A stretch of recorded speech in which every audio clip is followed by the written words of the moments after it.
What is going on, everyone? Welcome to Monday, March 16th, 2026, Trading Trends with John Salama, CMT. Let's get into it. As usual, there are many things going on. I hope you had a wonderful weekend. Let's get into it. Pretty interesting tape, as usual, what's going on here. But we're going to focus on crypto quite a bit today. We'll take a look at what's going on. I wasn't here on Friday, so we'll summarize the last 5 days.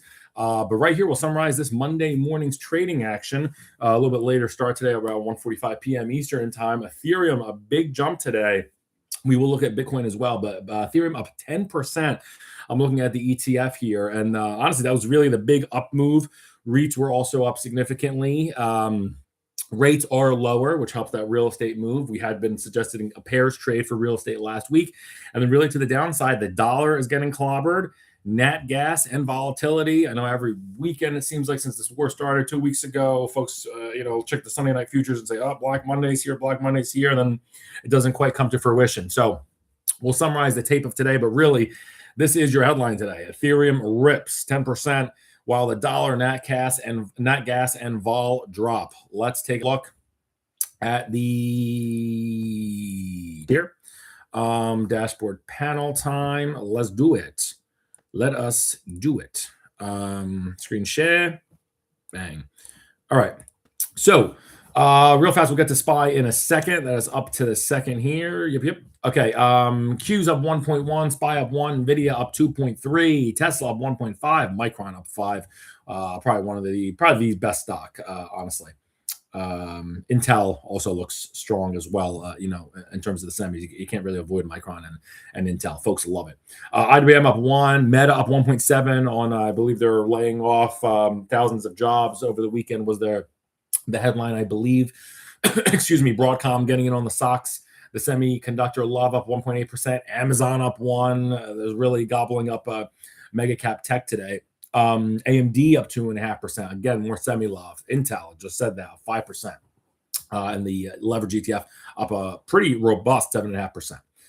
So as we see here, morning tape, we got, very excited at the open. It shot us up immediately from about 688.5 all the way to about 671. Look at that resistance of a 200 bar moving average, each one constituting 30 minutes.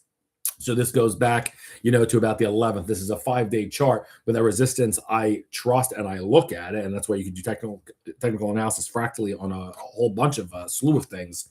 Also speaking of technical analysis, I will be on the morning show. Probably should plug this stuff more on Wednesday with JC and Straza. Looking forward to it. Like those guys, always have a good conversation and. Trying to see what else we'll see. But yeah, so that will be good. That's Wednesday morning. I'll post. I think it'll be at 9 a.m. 9 or 9:30. You should watch it. They have great knowledge, information sharing.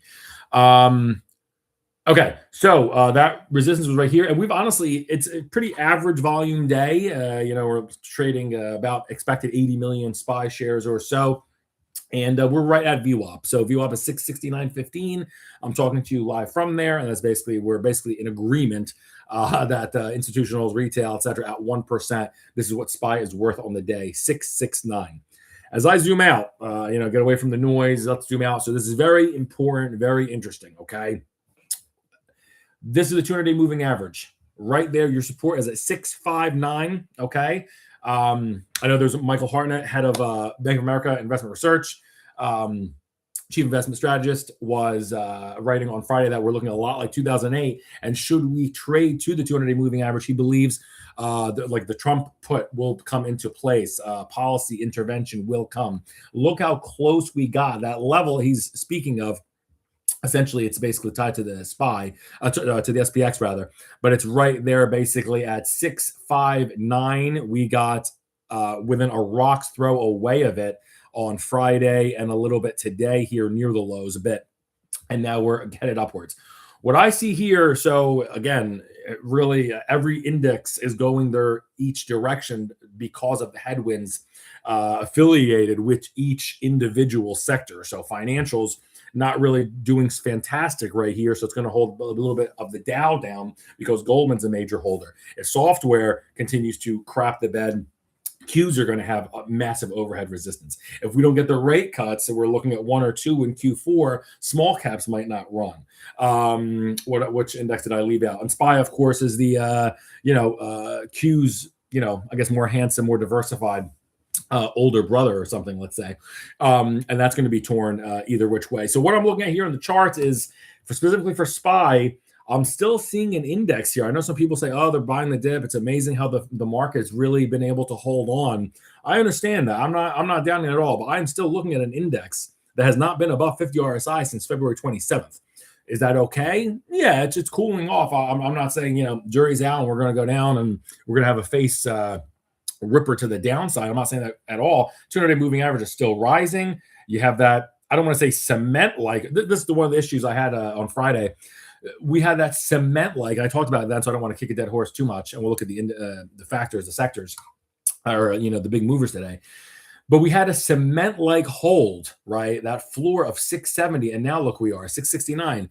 I'm a little bit concerned that this next rally that we're going to have over the next 2 to 3 weeks, we're going to exert an enormous amount of energy to get to about that 696 area. And the 52, the all-time high is 698, struck back there on January 28th, where there was an ugly bearish divergence. We didn't even get to 60 on the RSI. So you should have known that things were going to go tumbling.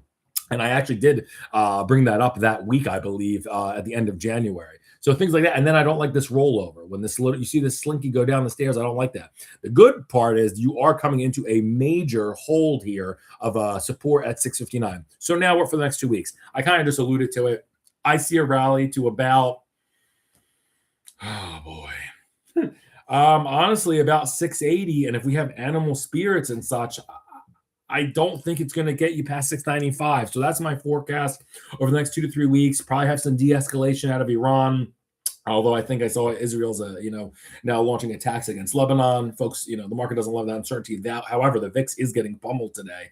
So we'll take a look at that as well. There's important charts I'm going to feature here. So that's it for the SPY. Every index will have its own direction, honestly, over the next 2-3 weeks.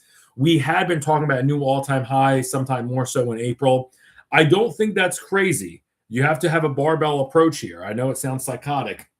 I see something here that has a massive rectangle of an energy, conservation almost going back from Halloween, being range bound between 650 and 700. You get down to the support point around 660. That should have been enough of a recess, enough of a consolidation digestion period for us to go higher now. I'm still kind of seeing that in April. And, there's a lot of in the social media or really FinTwit, research putting out, that market's bottom in March historically for the last 20 years. I'm, not disagreeing with that. I think it's possible. I just would have to see the exuberance here in these candles. It's a nice move today, up 90 bips. But I think, like I said, we're going to exert a ton of energy to get to about that 680, 681 mark. And unfortunately, it sounds kind of crazy. I'm just looking at the charts here. That's 12 points away. That's 2%. We're up 1% today.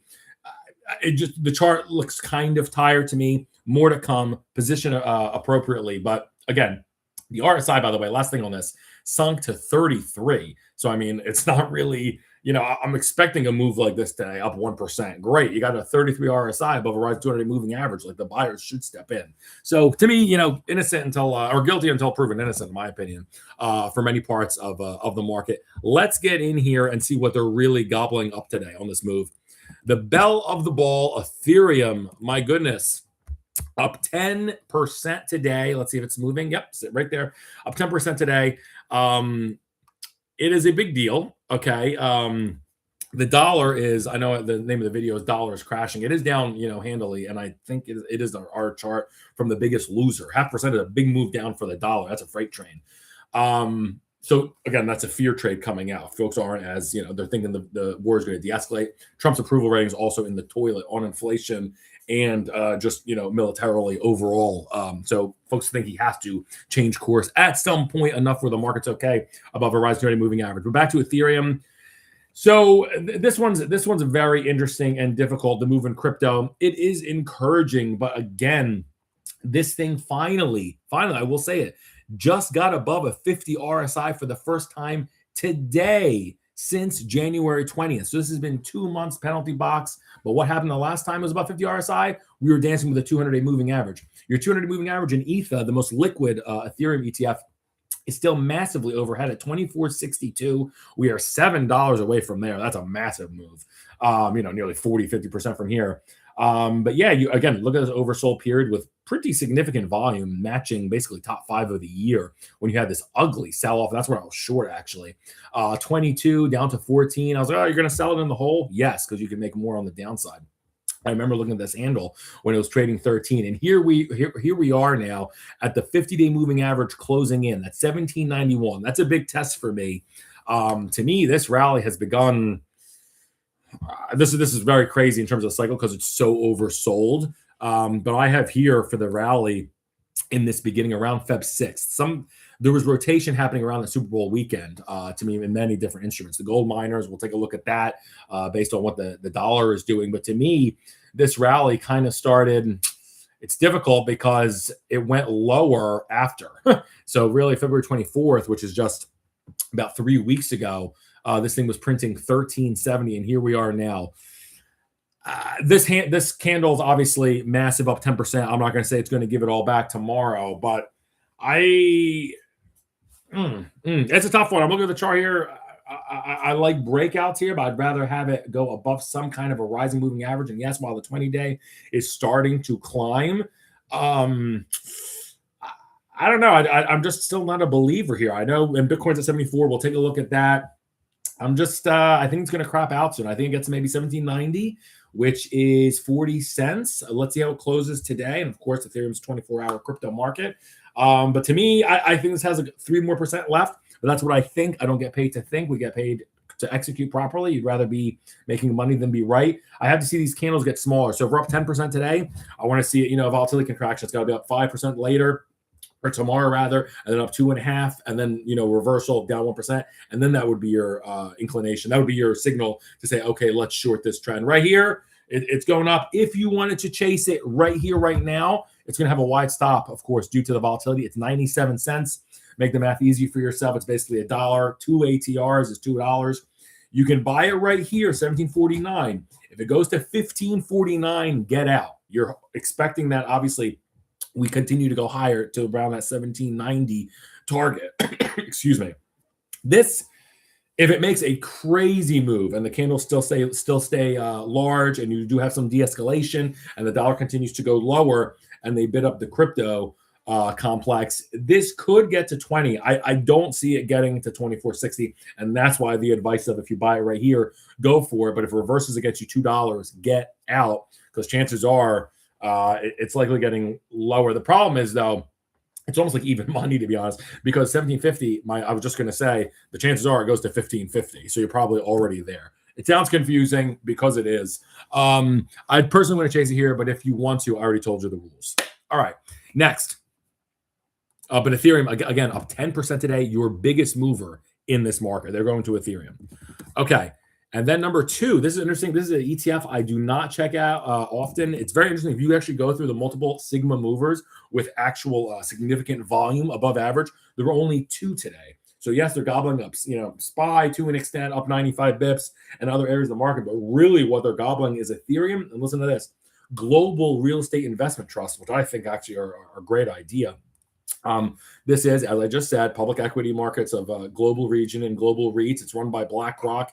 You get a nice 3.5% dividend yield. And of course, this is global REITs. Ugly rejection on February 27th at the 52-week high at 27.45. It did it close below VWAP that day? It did. So that's like kind of a gross rejection, saying we're not ready for this price level.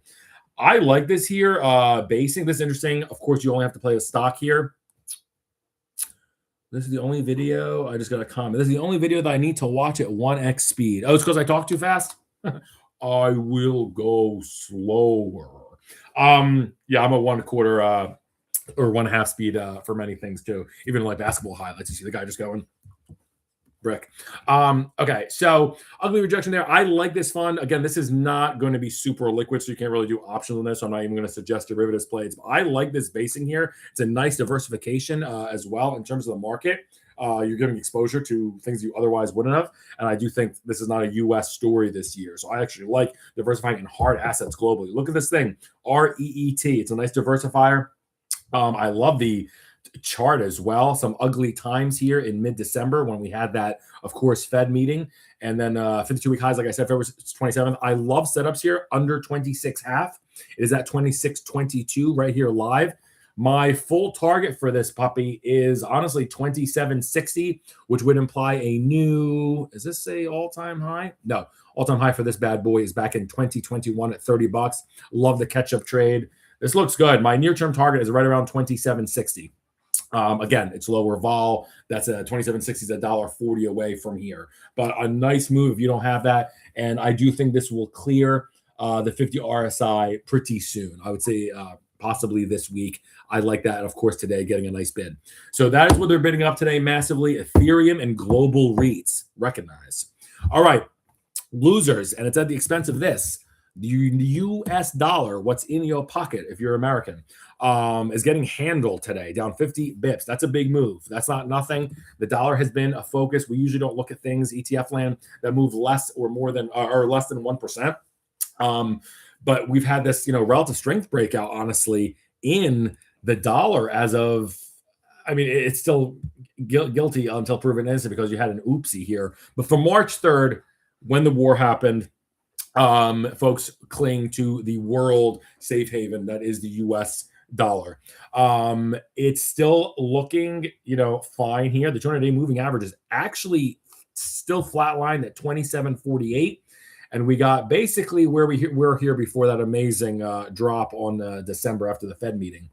And when it was oversold, we got overbought for the first time since Election Day, when you had massive rotations out of crypto and super risk on assets. And don't forget, the dollar peaked back here through this UUP ETF back on March 26th, nearly a year ago, to be exact. I think 50 and a half weeks.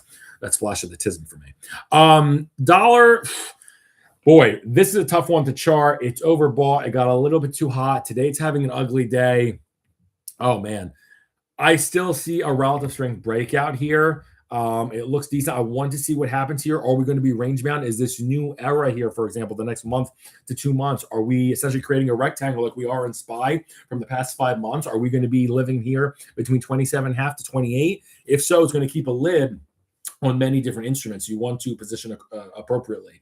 Right here, I'm just charting this as is. They are selling it today. That's risk on. Okay, they're selling the dollar, and we'll be seeing what else they are selling in addition to this. But that's the dollar right here. I do think it's in a decent, healthy environment. It's getting stronger after being just, bludgeoned, looking like crap all year. Number two thing, oil is not, getting absolutely hammered today, but nat gas is down 4.5% here. Is natural gas. Take a look at the chart. We had featured this, I think, also on the Wednesday video. I said I think this was very close to being it. Wednesday's date was the 11th.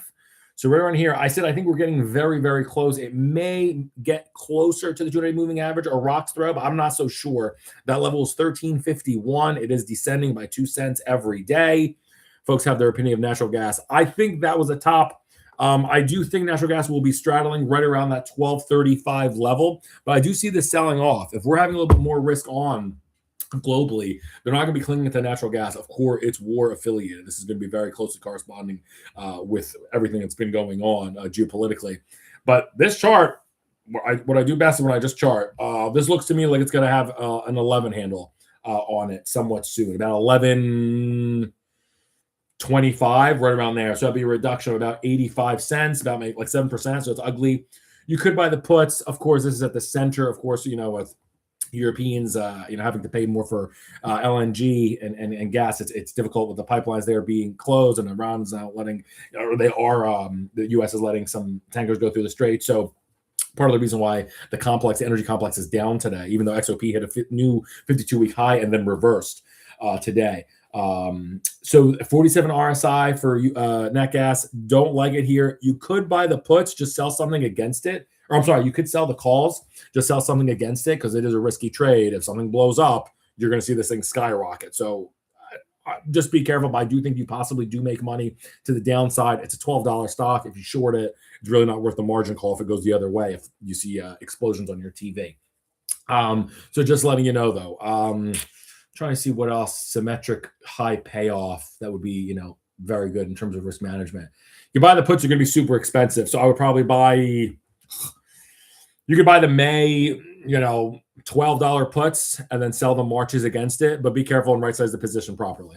So down 4% today for natural gas. And like I said, I think the top came in short term at that heavy ceiling here at around 1320, which it hasn't been able to be above since, again, aforementioned Super Bowl weekend. Go Birds, by the way, always. Okay, and then lastly, on the downside today, really getting hammered, volatility, down 6%. That's where you gotta laugh a little bit when folks are checking out the Sunday futures and saying, oh, Black Monday tomorrow and the world's over. Don't root for the world to end, by the way. I don't know. Hopefully you're a Christian and then your days are set. But if the world ends, no one's going to really be able to pay you out. It's funny how people have $200 bets on Kalshi or Polymark and they want the end of the world. Volatility down 7% today. Folks were tweeting Black Monday, Black Monday, Black Monday. Vol is in by 7%. Again, tell me technical analysis doesn't mean anything. Look at this. Look at this meerkat to the 200-day moving average, and they say no. That's what dealers look at. That's what hedge funds look at. That's what market makers look at. Trust me, I worked institutional for years and years. They look at this stuff. It's not a joke. So VXX here, we also looked at this last week. I said this looks like it wants to go a little bit higher, potentially pierce right around, again, that 36 level, and that's exactly what happened. The war started right around here. Of course, you saw that pop up, and I said what's concerning is we are in an elevated environment, though. So while we are underneath a descending 200 moving average, look at this. VIX is still over 50 RSI since February 26th. It's bid. Folks still want it, essentially. I want to see that go lower.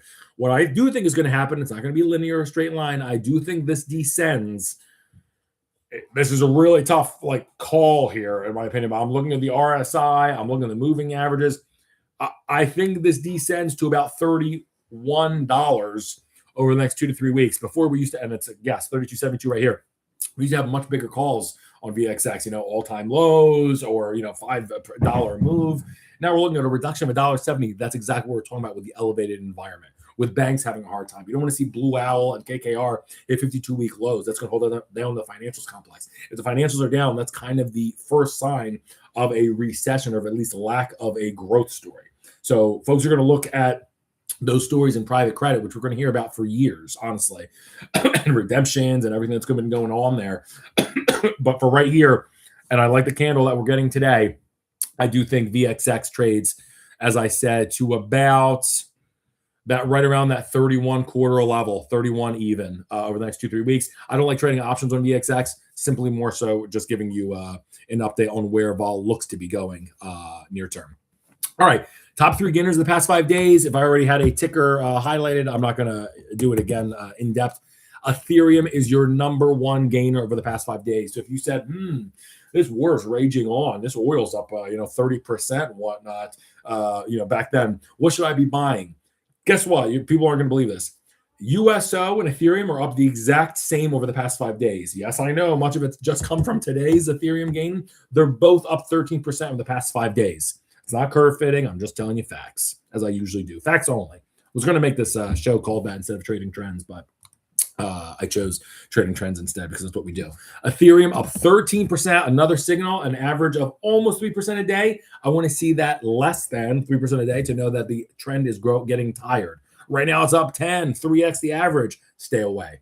All right, in terms of the short. If you want to do the long, it's what I told you. $2 stop. It's really wide. If you want to do 1.5 ATR, which the great Richard Dennis sometimes allowed, I believe, from what I read in the books.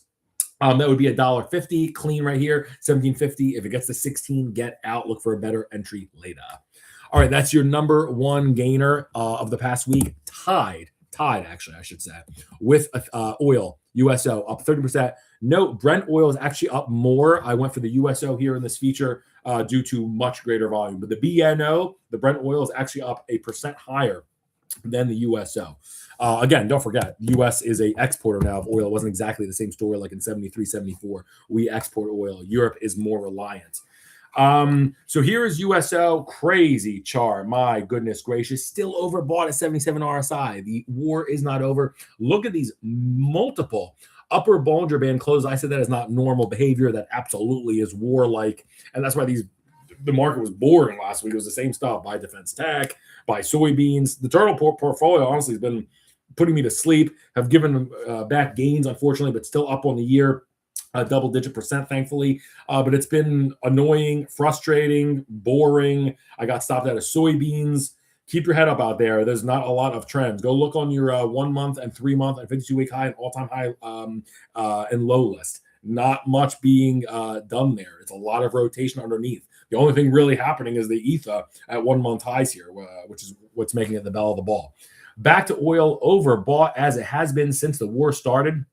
Right here on March 2nd. Absolutely spectacular. It's down 3% today. I mean, this is just coming from absolutely nosebleed territories. Don't forget, USO hit 124 7 days ago. 124, and it was a crazy midday reversal. It hit 98. VWAP was 109, and it closed 104. That's a storybook. Unbelievable. And then we had the past 3 days, still amazing gainers. So right now, as I said, the last 5 days, it's up 13%, almost 3% a day. There you go. You're getting a reversal here. Literally the absolute reverse, down 3.5%. I personally wouldn't chase this. I also don't love that you're almost getting close to a bearish engulfing candle to take out the past 2 day sessions. If we go sub 114, let's see how this closes on the rest of the day. But they are hammering, like I said, nat gas today. They're selling oil. 78 RSI though, still, which technically means by definition they're buying first, asking questions later, due to everything that's been going on. I think this is probably going to stay above $95. This is going to be difficult. This looks like this is a tough one. Again, last thing on this really fast. Look at the volume. Basically, nothing happened in USO all year until March 3rd, until the war started. Just saying. And it's been above 50 RSI, one of the great trades since January 8th. I'm sorry, since January 12th, once it got above this 200-day moving average. This one was just easy to trade technically. Just looking at the chart, and then right here, breakout above our former area, plus overbought, coincided with the day of the war. But again, we can't read tomorrow's headline. This isn't early edition. I think that's the name of the show. You're getting closer and closer to a bearish engulfing here. Don't love that. Again, 97.80 is your 20-day moving average. It's still well bid. I don't think it drops that low. This could easily get back here to 108 over the next week. I'm keeping an eye on oil. No position on it directly right here, although the portfolio is very defensively positioned. And then IBIT up 7% over the last 5 days. A lot of it coming today, up 4 and about 0.25%. Similar to Ethereum, it is trying to get to its 50-day moving average. Let me pull up this IBIT chart on my other screen here on a different timeline, same thing. I be really careful here for crypto. Honestly, I don't know, man. I am not a believer. I will need to see more than that. Also, IBIT first day over 50 RSI since January 16th, and it was still not close to its 50-day, 200-day moving average. It was still 59 to 55, about 10% off. So don't personally love it. I wouldn't chase it here. If you're absolutely thinking crypto is back and it's going to be going, Bitcoin's going to 85K soon. For me, to be honest, my level for Bitcoin's like 82K, and then I'll say, okay, things are really starting to, become constructive. At the 73, 74K level, I don't really care that much. I'm not getting into it. 173 is your ATR. If you like, you can get in right here. If it goes against you by 350, because I did 2x times 173 around it for simplicity's sake. If you get in 42.10, take away 350, that's 38.5, something like that. Get out, because it's very likely going lower. It could be going to like 36, save yourself that difference, and then get in with a better thesis. But I don't know, man. I'm much more of a, this is even at 1 month highs yet. I mean, or just closing in on it. So, but they are loving it. Again, up 7% over the past week, 1% and change a day. Today, more than that. Probably has more to go. I think it wants to tag this 43 half level, and then I do think it goes lower. So I think you have a little bit more to go in IBIT. All right, top 3 losers the past 5 days. Let's take a look. GDX, your GOAT year over year, the number 3, I believe, right here. GDX. And this isn't like 3 months ago and it's getting bronze. Ironically, gold miners. I meant bronze by being 3rd place because it's number 3 year over year. My brain sometimes works really fast, although my wife will say the opposite. March 2nd, it peaked at 117, and it's gone nowhere but lower, dude. Look at this messy W, and then just fell off to this support. Tell me trend lines don't mean anything, okay? This support has held since January 9th. This is a 2026 minimum story. This thing's been crushing it for 2 years. They haven't even thought about selling this. Look at the 200-day moving average. Beautiful. Absolutely beautiful. I'm not getting in right here because of the turtle system. I have to buy a breakout, and right here that looks like a breakdown. But this is part of the war I have to have in my head, although there's many. But this is kind of the war you have to have when you're technical analysis versus following a system. Do you want to be right or do you want to make money? It's very difficult, and that's part of the reasons why a lot of traders fail. What I think here is going to happen, and I love the chart, honestly, and probably will make money on it. The turtle system requires me buying a breakout, as I stated. I love setups. It's going to sound crazy. Under 100, right here is where my 100 line is. Right there, even. I think this is going to get to 103 somewhat soon over the next 2 to 3 weeks. And I still do think this has new highs in for it. The story has not changed. Okay, in the gold miners, they're just rotated out of it. I mean, Ethereum's at 1 month highs. So I don't think the market is completely having this whole new narrative. Got a question here. Do selling puts on GDX make sense here? Yeah, that's a great comment. Let's see what the lows here. I gotta really investigate this tape here. The low today is 9130. VWAP on the day is 9377. It's holding VWAP. You got really solid report. Yeah, I mean, check the liquidity. Honestly, I don't know how much you'll get paid for, but I love the idea of selling the 90 puts. Go out 21 days, just a little option inside baseball. That's when the theta really starts to pick up. So you're bleeding it out almost every day because it gets further and further away. If you start to see this, as I said, get towards 103, because I do think it will do that. And that's $9 from here. You could sell puts. That's a safer trade. You can also, it's a little bit risky. You could sell the puts to buy the calls. That's absolutely risk on. You're just snorting risk. But you can do that too, called the risk reversal. The hedge would be selling stock against it since you're double long. So a little bit inside baseball there. But I like this. The stochastic momentum mix is obviously negative 16. It's, I think, going to crap out similar to how you had that give back from mid-October. If you recall, GDX here, and people were getting scared, it went from 84 to about 68. It's very similar if you do the overlay. Look at this peak right here, October 16th, a la versus March 2nd. Look at the same drawdown. Messy W, a little bit more flatter, and then it started to resolve higher. RSI also started to plunge under 50 for a period. Same thing we're at here. The story's not changed. I give a lot of slack for a chart that looks like that, okay? That's Shea Gilgeous-Alexander having 1 6-point game, and you're saying, oh, Salama, he's trash. You're mentally ill. So, and my target for this, so this is the only thing I want to say about your comment about selling puts. You're going to give away the upside. So I still think this heads towards around 103. Over the next 2-3 weeks. If you sell the puts, you absolutely collected your premium, and that's great because it's, and don't forget there's going to be margin restraint on your account. So be sure that it's worth it. The juice truly has to be worth the squeeze. The other play would be, but give yourself time, it's going to be expensive as well. You could do the June, 105 calls. And if you sell the 90 March puts against it, would help subsidize a little bit. But the story has to work out. If it does, you're going to get paid handsomely. All right, so that's the biggest loser this week, down 9%, an average of almost 2% a day. Today, a little bit of reversal, up 1% at that support point, rising 200 day. Come on. All right, number 2, and I'm short this, thankfully. Airlines. If you have a recession, people aren't flying because they're concerned. And if oil's near $100, they're not really making a ton of margin because the oil's gone up too high. So Jets, to me, looks like a great short, and hence the market thinks the same thing, hence why it is still oversold with 30 RSI. You could be a little bit slow and not change the facts when you have new information. I love Jets. I was long this going right around here, and then you get stopped out. It's okay.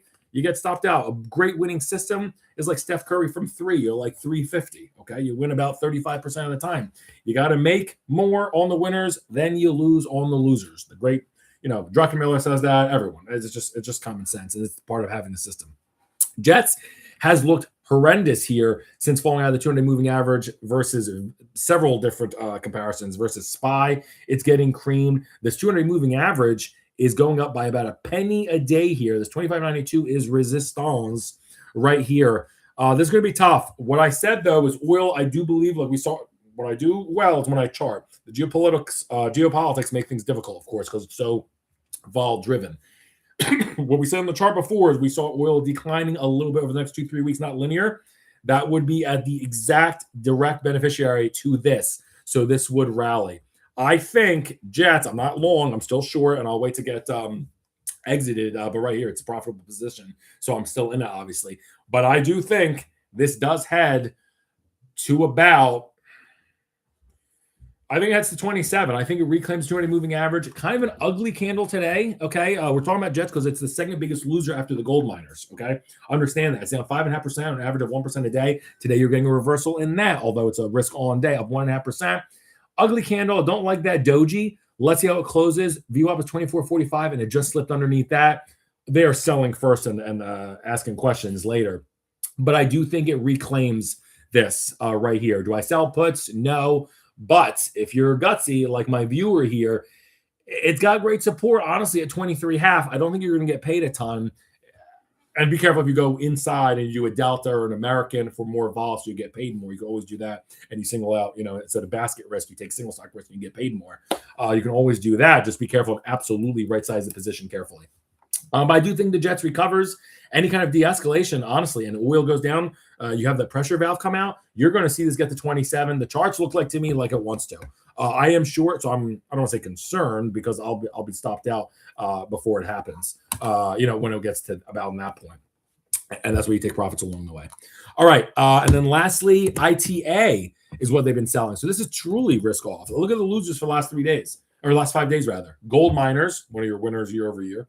Jets, of course, direct victim of super high oil prices. And the aerospace and defense, it got too high. I'm in SHIELD, SHLD, very correlated with ITA. There's your Palantir, Lockheed Martin, et cetera, et cetera. This is down 4% over the past 5 days, about 80 bips a day or so, up 1.4 today. Okay, and look at this, a beautiful chart. This thing looks like gold. And this thing's been absolutely untouchable since, we'll call it Cinco de Mayo. Cinco de Mayo, hey, let's invade people. But chart looks absolutely stellar. Wait for it to base. I think possibly that was the low. Again, trend lines are so important. For me, I would have said right here, 225, keep it simple, is your support. The low, ugly, on Friday was 227.5, and folks say, nah, that's enough. Let's bid up to 232.5 today. I think possibly, again, on de-escalation, if something like that happens, this is getting back to that 227, 225, right around their level. You'll see a little bit of a flush, but it will still resolve higher. Our military budget is not getting smaller. It is getting bigger year over year, and that is exemplified here in this chart. Look at the volume days, too, by the way, on this, if this is true, from my provider. September 16th, massive, and then March 12th, for what it's worth, but the only days that were over, 4 million shares in this. So, we'll see. But I think so. If things continue, okay. And now I'm thinking like my viewer here. Do you want to sell the 225 puts? Yeah, possibly. But again, this $220 stock, so be careful. Right size position as always, as I say. This is technically in the industrials class. I think this should get to 238 over the next 2 weeks or so. And then my target for this is still about 250, which matches the high here back on March 2nd, just exactly 2 weeks ago on this Monday when the war started. So I do think we get back there, and it's, we're getting in another war, blah, blah. Like, how can we reclaim the highs? The chart's the chart. That's enough. Okay. I like setups here under 238 if you are sizing them properly. Okay. And also do understand that you're near a floor. So that's why I like those positions. I don't think this is going to pay you handsomely fast, but I am long this short Jets. All right. As we wrap up, that's it. Top 3 trades of the past 5 days. this is probably unpredictable. If you thought these were the top 3 trades of the market, I'll give you one was easy. Long Ethereum, the best trade in the market over the past 5 days. Long Ethereum, the one that we were mocking, that it's the escaping boy. Every day it's getting mocked, or every week it seems. And when we look at the losers, there's Ethereum. So finally, rotation. Rubber band got too far one way. It has to go the other way. Long oil, of course, that's direct response of what's going on overseas. And then short gold miners, the 3rd best trade in the market over the past week. All right, we will. Thanks for viewing and the questions. Yeah, if you like what we're saying, subscribe, thumbs up, all that stuff. Wednesday, we'll be back with another show. And tune in to the morning show with JC and Straza. I'll probably be discussing a lot of this stuff. Woo! Got the guitar getting back here. Woo!